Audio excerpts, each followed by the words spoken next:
Good morning, everyone. This is Ariel Malzoff. I'm recording from the Manhattan office of Hope for the Warriors. We are located at 55 Water in the Financial District, if anyone is familiar with Manhattan. You can come look me up. I'm going to be doing my mandated reporting video today. I don't have very much to add to the discussion, just a few points to make as someone who does telemental health. Just a reminder, I work with post 9/11 veterans all over the country. I do most of my work on my phone or via Zoom, which is a video conferencing app. Very rarely do I actually have face-to-face contact with a veteran under my care. I have a lot of face-to-face contact when I work events with the staff. So actually just this weekend we have the largest run in our run series, which is how we raise a lot of our money. And that's actually going to be right in my backyard here on Long Island. So a lot of my time this week is going to be working on that run, since I'm just perfectly located to pick things up and drop things off and do packet pickup. So it's going to be a starting tomorrow through Sunday, it's going to be a long weekend with a lot of hours.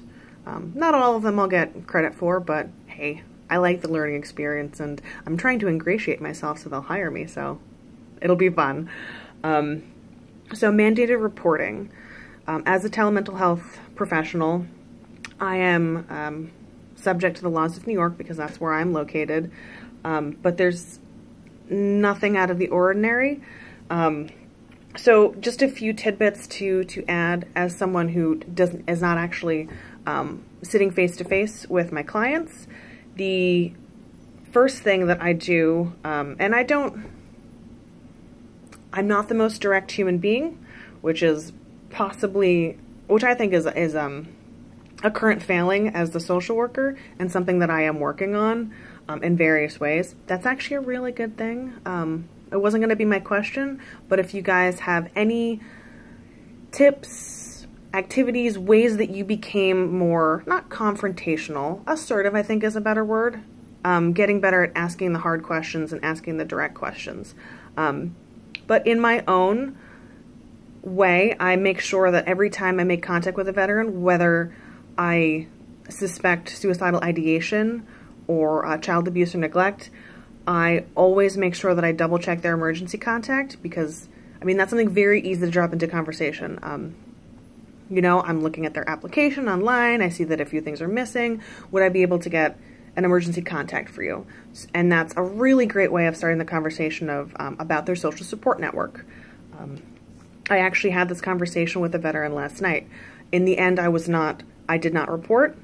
I did not believe that he was, there was no real intent. He's just struggling with depression right now. But asking for his emergency contact started that conversation about who does he know in the area, who can he turn to for help. And then fairly naturally, it comes up in the conversation, I always ascertain where they are. And I try and get as specific as possible, because telemental health, if I were to make a report, or if I were to, and it has happened actually in the last few weeks, that one of my coworkers out of the Virginia office was on the phone with a veteran and she believed that he was going to attempt suicide within the next few hours. So our protocol is we all have all of our work cells and personal cells. So she just happened to be in the office alone at that point. And this was a coworker, not an intern. So what she did was she sent a text message to her coworker who had just left the office, letting her know she had a veteran on the line. She believed he was about to commit to, he was going to possibly commit suicide that night. And she kept him on the line, and her coworker actually made the call for her. And that's roughly how we would address a crisis situation like that. Now, as an intern, I am never alone in the office. I'm not never alone. There are times when I'm alone, but I'm not always with another mental health professional. But with that being said, everyone at Hope for the Warriors is trained in suicide prevention, and everyone is is well aware of what were to happen if this were to occur.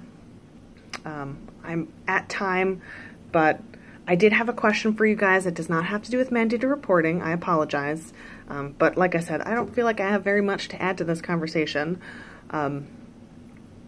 My question is, one, I'm curious to see what your guys' take is on how to get more direct, assertive, and potentially confrontational, because that is, a lot of veterans do react well to confrontation. But also, no, you know what? I'll save what I was going to say for the next video. That's something that I'm working on in my personal and professional life, and I really want to see what your take is on that. So hopefully you guys have some good feedback for me. I will see you next time. Bye.